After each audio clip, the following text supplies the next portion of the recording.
Well, Cy, welcome to the podcast. Thank you. It's a pleasure to be here. So our organization, we're obviously huge fans of yours. We've read everything from No Ego to reality-based rules of the workplace, reality-based leadership. And when I first read No Ego, right off the bat, I remember reading this, and it seems like you're a bit of almost like a contrarian when it comes to anything relating to HR. And I'm curious as to what led you down that path. You know, and I've been known as a contrarian. I would rather see myself more as a researcher. There's so much pop psychology that hit the vendor halls at HR conferences and people speaking without really evidence behind what they were claiming. And I started out life as a therapist. So when I got into leadership in HR and I started hearing some of the things people were recommending, it did not sync at all with what we knew from the research, what we knew about human behavior. And so rather than being a contrarian, although I've really myth busted a ton of things we often say, I would propose that I'm more trying to bring back evidence and human behavior psychology into what we're telling leaders to do. This is like the swan song of anybody who's been a leader or in management, because there's things that you read. So you always see some study that says that they surveyed employees or team members, and they said that these are the things that would lead to them being happy and more engaged. And that's oftentimes the surveys themselves are a bit misleading because they're interviewing people based on what they believe that they would do and how they believe that they would change. Or they're interviewing the victims on how to keep victims happy. And yeah, it's a huge flaw. One of the surveys I talk a lot about to show how this can be flawed is Gallup interviewed people leaving their position and asked them the main reasons they're leaving. And I think it was like 50% of them said they're leaving because of their leader. So leaders got this big slap on the hand. It didn't matter how you led. If people didn't like it, they left. So we did something a little bit novel. We said, rather than ask people why they left that job, which you're just asking for an excuse, we looked at the same people over time, why they left multiple jobs. So when you track them over time, it's weird. They left all 4 jobs because of the leader. So then when does it not become about the leader anymore? So there's one thing to get a survey to build the headline you want to lead with on your next book. And there's another, writing a book, reporting out about really good research. And there's a lot of really good research lacking in HR and leadership. So some of the terminology, I know you speak a lot on drama and emotional waste. How do you define both of those two? Drama basically is the funky name for what we call emotional waste. So emotional waste is any energy that's taken away from results or happiness, i.e. engagement at work. So when you think about it, it's disruptive behavior, which is stemming from usually unproductive thinking. And what would be some examples? Of emotional waste? Tattling, scorekeeping, venting, blaming, resisting change, withholding buy-in, holding the organization hostage, giving terroristic demands in order to get my engagement. And these are very measurable behaviors. Early on, I believe it was in No Ego, you put a stat in there that left me shell-shocked. The amount of time that leaders in organizations spend dealing with emotional waste daily, weekly, monthly. I believe it was at least, it was over 2 hours a day. Yeah, it's crazy. The actual figure is 2 hours and 26 minutes a day at work. The average person spends in drama.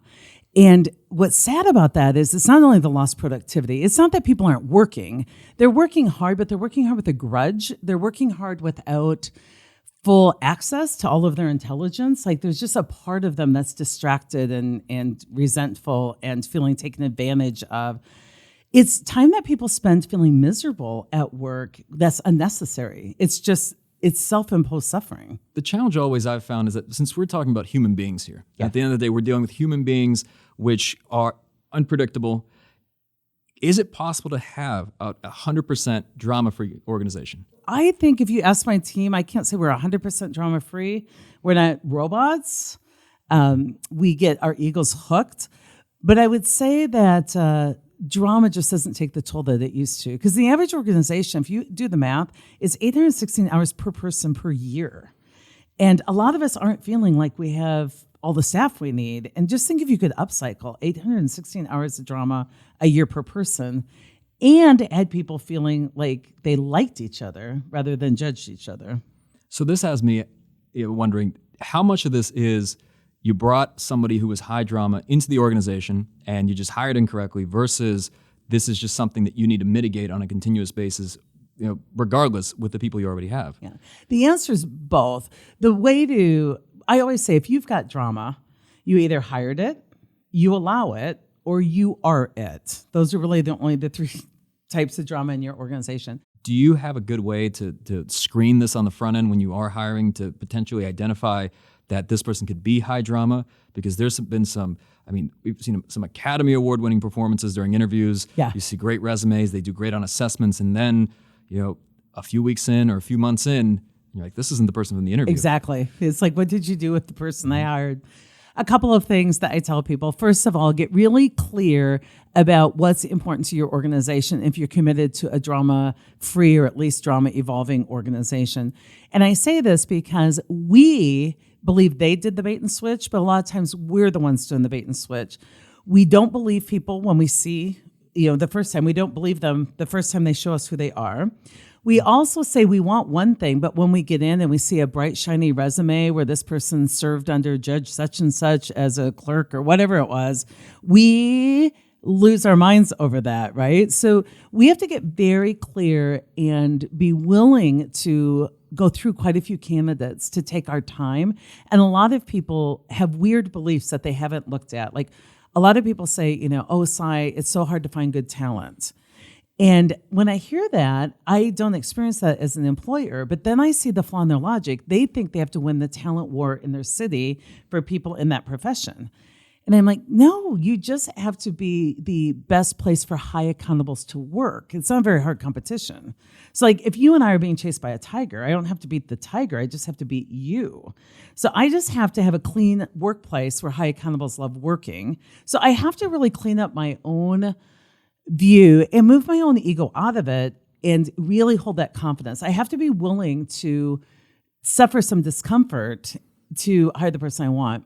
The second, way is rather than waiting for the interview as your data point, I like to always be recruiting. So if someone is serving me dinner and they handle a tough situation well, I'm like taking note of that because I can teach you to be a receptionist or I can teach you to be my, personal assistant, but it's harder to teach some of this other stuff. So I'm kind of always dating out there. I'm always looking, who are my fans, who for me in hiring, who knows my stuff, who's active on social media, so that I don't have to have an interview be my only data point. When people do come in, I ask a lot of behavior-based questions. Tell me about a time in the last 2 weeks. I make it current, so you don't have to go back to the one time in college you screwed up. Everybody's screwed up in the last 2 weeks. Tell me a time in the last 2 weeks you've screwed up and that you didn't deliver what you promised. And I let them tell me that. And I listen. Did they start out with, my boss was a nightmare, I got this dumped on me? If they start out with a backstory, they're not yet my candidate. And then I'll say, I listen for eyes. Cy, I didn't properly scope this, and so I ended up in a situation, and I love the word I. And most of us in interviews, they're egotistical if they use the word I. No, if they're claiming credit, it's ego, but if they're owning it, it's important. And then I ask them, if I didn't hear the word I, what's your part in that?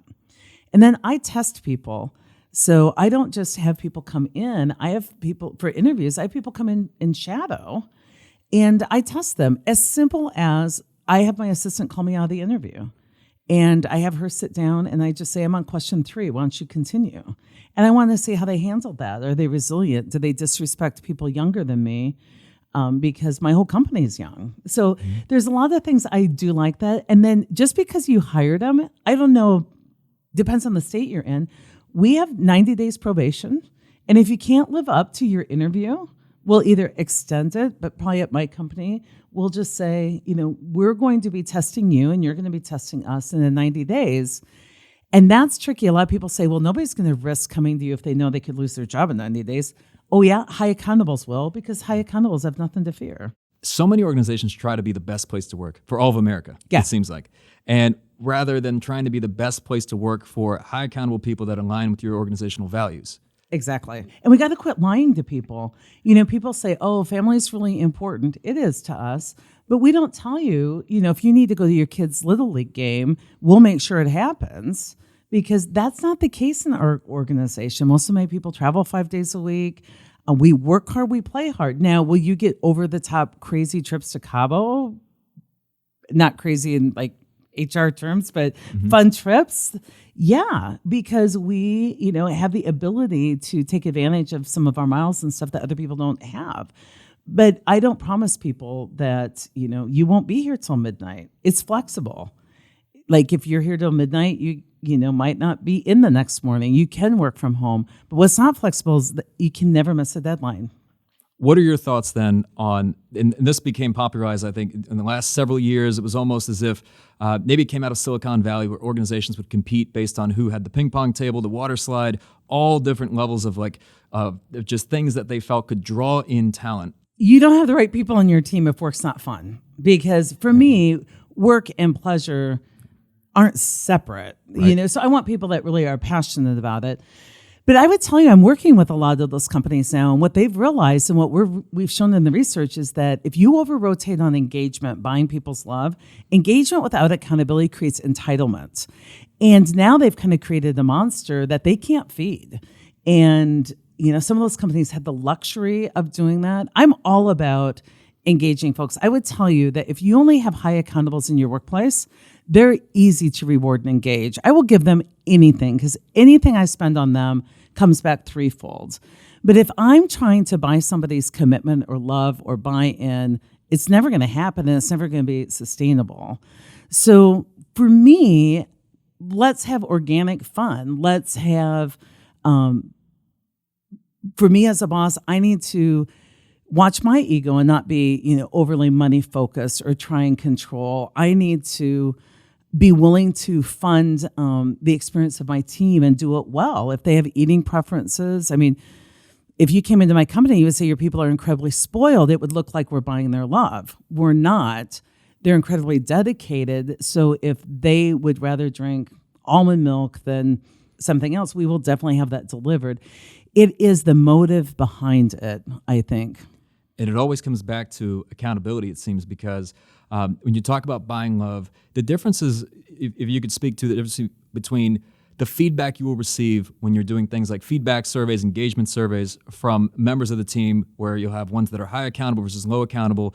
We see a lot of leaders that want everybody to be happy. Yeah.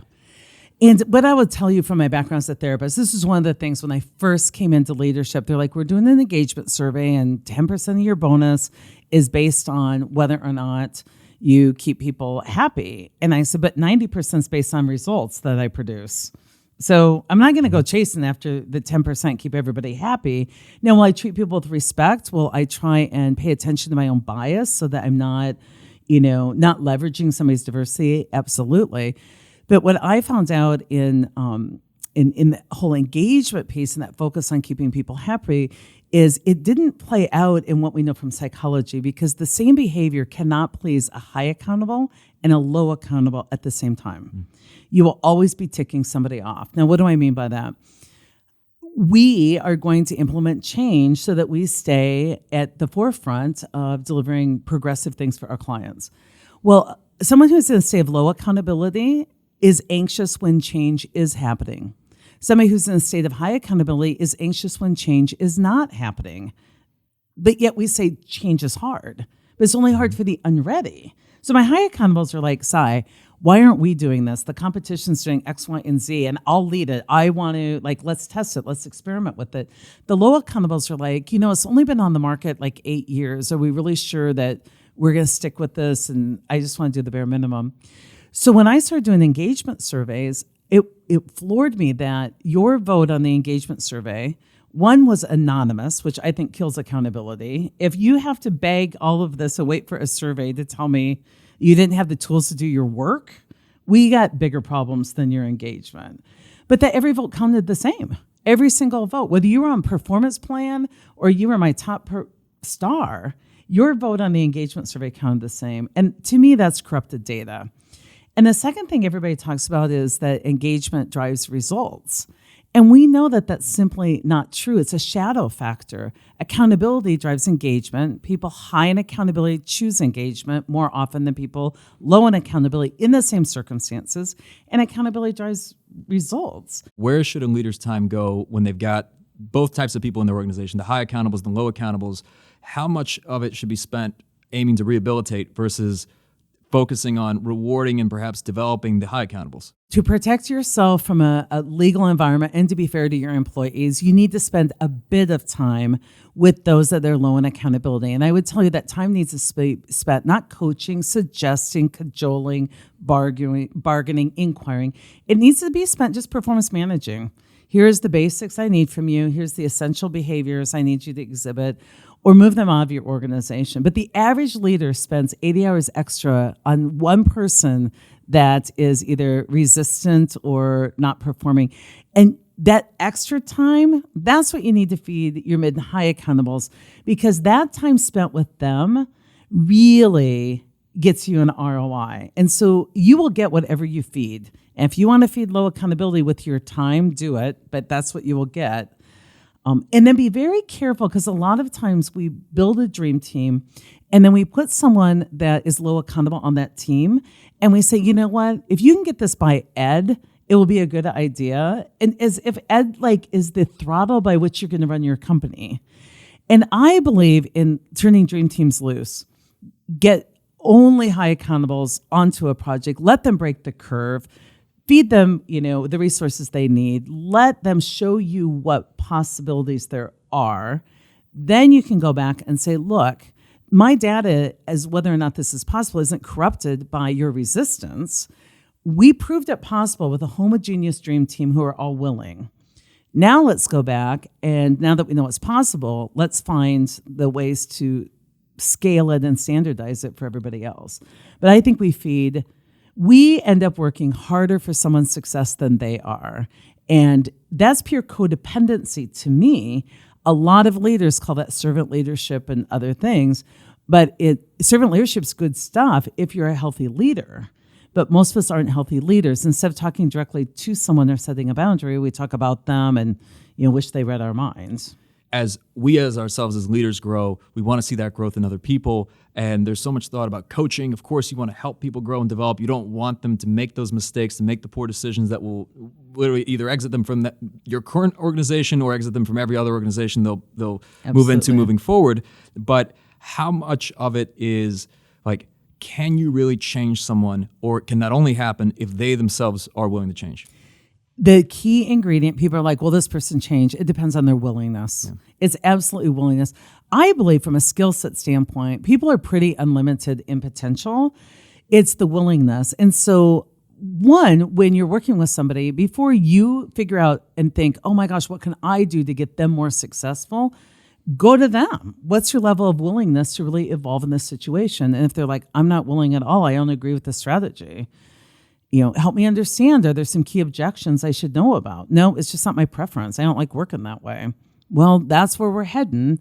So what's your plan to get on board? I don't have one. Then what's your plan eventually? You have to ask this. What's your plan to transition outside the organization?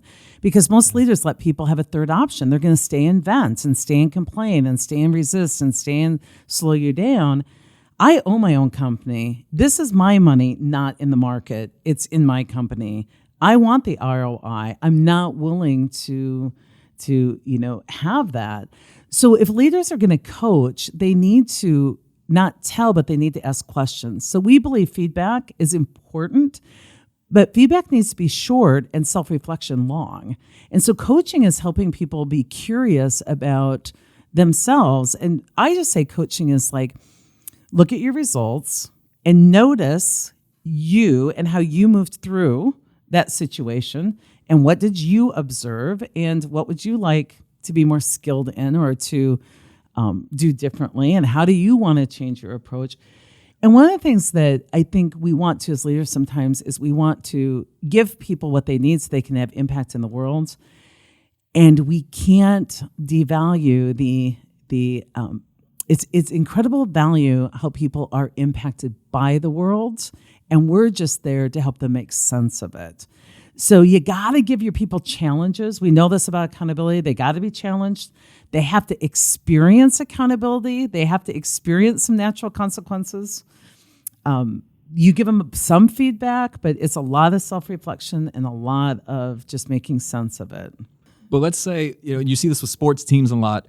If you're wanting your organization to be world-class, and it isn't today, and you know what accountability it takes to get there, but you've had people there for 10, 15, 20 years that have gotten used to a certain standard, and you're about to raise that standard significantly for them, can you really get that organization to where it needs to be without just cleaning house? Absolutely. Absolutely. One of the ways that we keep ourselves from taking any action is the ego story that if I raise standards, I'll lose everyone. And that just doesn't play out in the actual facts.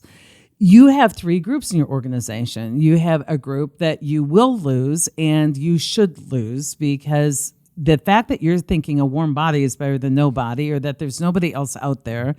And then you'll have 2 other groups. You'll have people who will be thrilled that the standards are higher and that people are going to be held to those standards because they were already meeting those.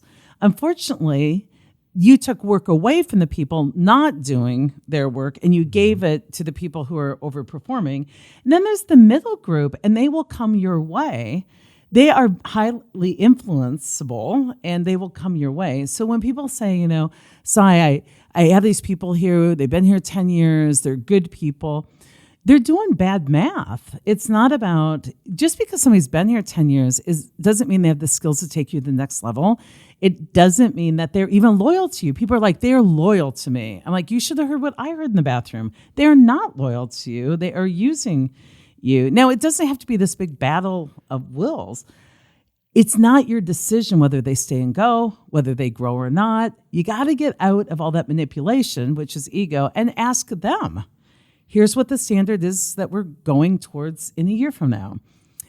Are you willing to join me on that path? I will support you. I have responsibility in this. I've let you sit for a few years, so I will jointly help train you up. But are you willing to go there?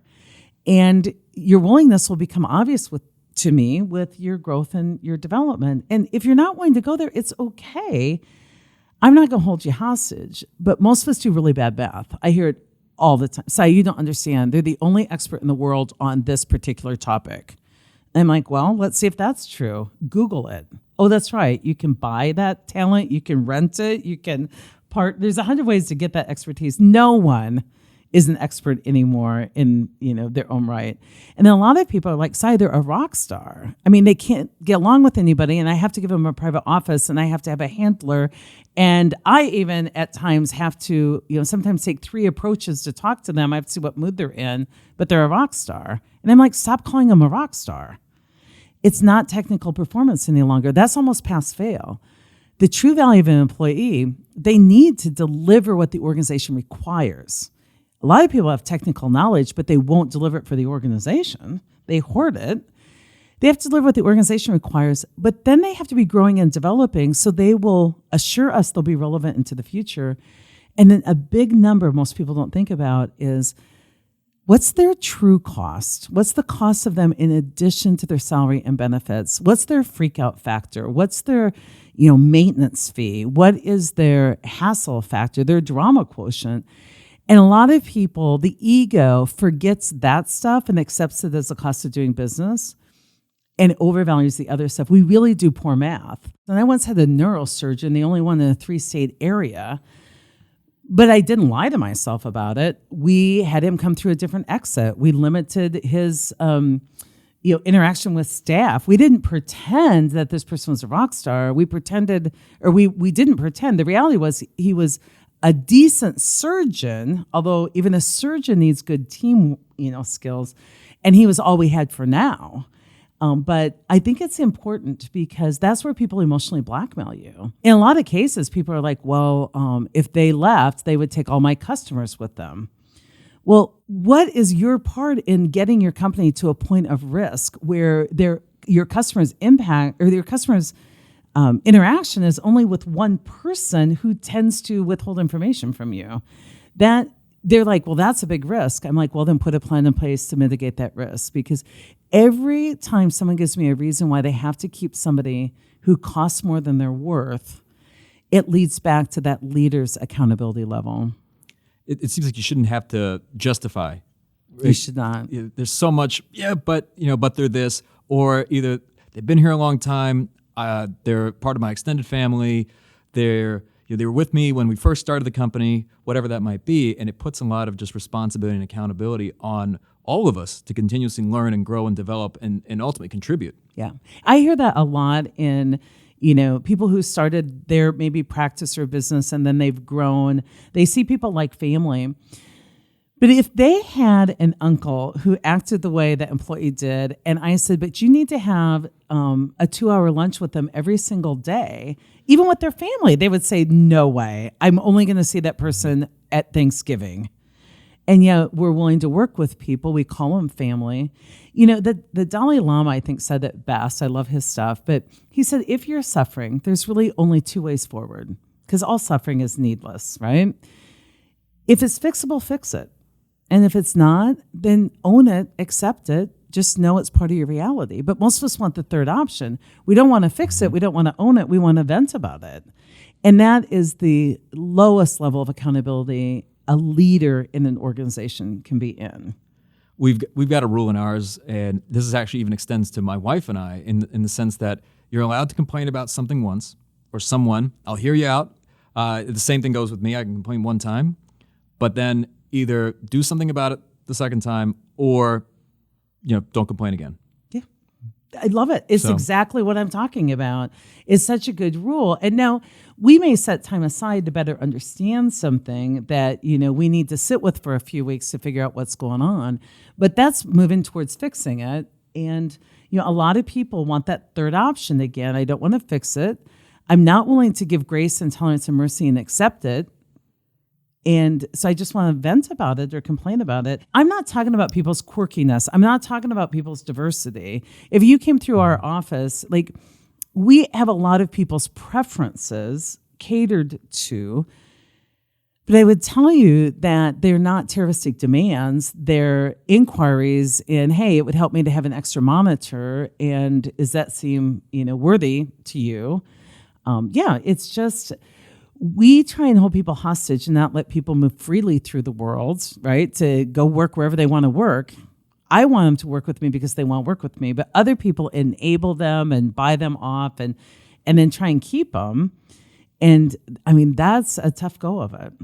But it seems that for many business owners, it's if they don't have the confidence to drive the change that they feel is necessary in their organization, and they feel like, well, what if the team responds in this way? What if they leave me? What if this person leaves and I'm not able to find somebody else? A lot of it is based around perhaps fear or just this belief of that I'd rather stay with what I know and have this consistency that I have here, even if it's consistently bad and consistently stressful and consistently dramatic, than the belief of, am I really going to be able to replace this person? Yeah. It's fine with me if you settle. Just quit lying about it. So I used to go to my physician for my annual physicals, and I wasn't losing weight and in fact was gaining weight. And so he would talk to me about all the choices. And I know nutrition. I know movement. I've run marathons. I know that stuff. And he would ask me, he's like, do you want to be this weight? And I'm like, no, I'd like to cut some weight down so that I could be healthier. And he's like, well, you know what to do then. And when I would see him, I wasn't getting the results I wanted. And my approach was excuses. Oh, but you don't understand. I travel all the time. It's so hard. I get in at midnight. I'm up at 6. My metabolism is shut down. I'm older. What I needed to do, if I'm going to stay the weight I'm going to stay, is just stop lying about it. People are like, Cy, are you trying to lose weight? And I'm just honest about it. I'm like, well, let me think about what I had for breakfast. No, it doesn't appear like I'm trying to lose weight at all. So for me, it's like, you can keep those people. Just quit playing the victim. Yeah. If you walk into someplace, go, I have a firm, I have mediocre results. I spend a lot of my time on people that I don't enjoy being around. And that's my strategic plan for next year as well. Stop lying about it, because what people do is they complain as if their standards are high and they lead as if their standards are low, and you can't have both. Oh, I love that. And I've got to ask you this because, millennials. We've got to talk about millennials in the sense that for many law firms, as we came into this age where a lot of millennials entered the workforce, they look at them as almost like alien in the sense of like, I don't understand these people. They behave differently. They want different things. But what do you see as the differences in the millennial workforce? And then also, are there some better ways to perhaps manage millennials or different ways? I think so. My take on millennials is kind of controversial because anytime you divide up by a group and then generalize and stereotype, you're brewing an excuse. Right. So if all of a sudden, instead of me adapting my leadership style, instead of me modernizing my leadership skills, over 20 years, I use the same skills and they don't work with the modern population in the modern world. And then I blame the people that they don't work on. So my whole team is millennials. And the other thing is a lot of people are like, these darn millennials. Well, most of them are 35 with 2 kids and a mortgage. Like, how long are you going to go on blaming people, entering their 40s? So for me, I just really say, stay away from stereotyping. And if you want to classify people, classify them by accountability levels, because no matter what your age, your human condition is you have this ego and you have issues with accountability. And so I really think that it was a popular excuse for folks. Now, do I need to modernize my leadership approach based on many things, based on what we've learned about unconscious bias, based on what we've learned as far as microaggressions and, harassment? And I need to be building a more inclusive workplace. I need to be looking at my own unconscious biases. But that has nothing to do with the millennials. That has to do with us as humans hopefully evolving. The main difference between millennials and me, of course, I'm kind of a cross generation, is millennials have a low tolerance for inefficiency. Thank God. Great. Yeah. So when you're like, please put that in triplicate, file it in 2 places, and then can you scan it and send me a picture? Millennials are like, you're holding an iPhone. No, I'm not doing any of that. Like, take your own phone out, take a picture of the document, file it in your own place. I wanted to go have impact in the world. And we're like, they just aren't willing to pay their dues. They aren't willing to enable you to stay dinosaur in your approach. And that's why if people have control issues, if they're command and control, they get nervous. Where are these people? Their butts aren't in the chair. How can they be working? My team can work from wherever they want. Don't miss deadlines. Be where you're needed when you're needed. And what I would tell you is that when I've done this, I lead less in my company. My strategic plans now, my people, it's like Shark Tank. They bring me their ideas. I sit back. I haven't thought of a single one. I shouldn't. I'm old. And they bring me their ideas. They pitch them. Their bonus is a percentage of what ideas I accept. I just sit with like someone from my legal team, someone from my accounting team, some of my board members that are innovative, and we see the pitch. They came to me one day. They said, 3 years ago, Cy, give everything you do away for free. We're going to film everything. We're going to podcast everything. And I'm like, that's your business plan. Like, we stopped charging for things. They're like, yeah, we're going to put it out on social media like Gary Vaynerchuk does. It's going to triple your business. Now, if that were left to me, I'd be like, that's ridiculous. They're like, no, Garth Brooks like gives all of his songs away and everybody wants to see him in concert. I'm like, this is a stunningly ridiculous proposal. And I got outvoted, and we did that, and it's tripled our business. So, Cy, thank you for this. And to close this out, it's because this is really a podcast around just game changers. And you're certainly a game changer in the leadership and drama research space. But what would you say does being a game changer mean to you? To be a game changer, you need to foster curiosity. You have got to stay super curious all the time. You've got to focus on your own evolution. It's not you that is going to think of what's next in the game changing. It is you that need to facilitate different conversations. So a lot of people think game changers are, I come up with an innovative idea. That's not true. I'm willing to stay curious and bring people together and say, let's keep thinking about this. Let's look at this differently.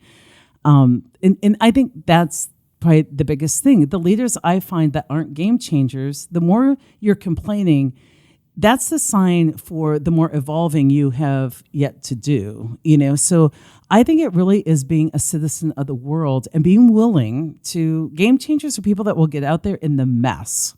I'm going to try this. I'll screw it up. Let's just with compassion observe it. Let's fail fast. Let's do what we can do.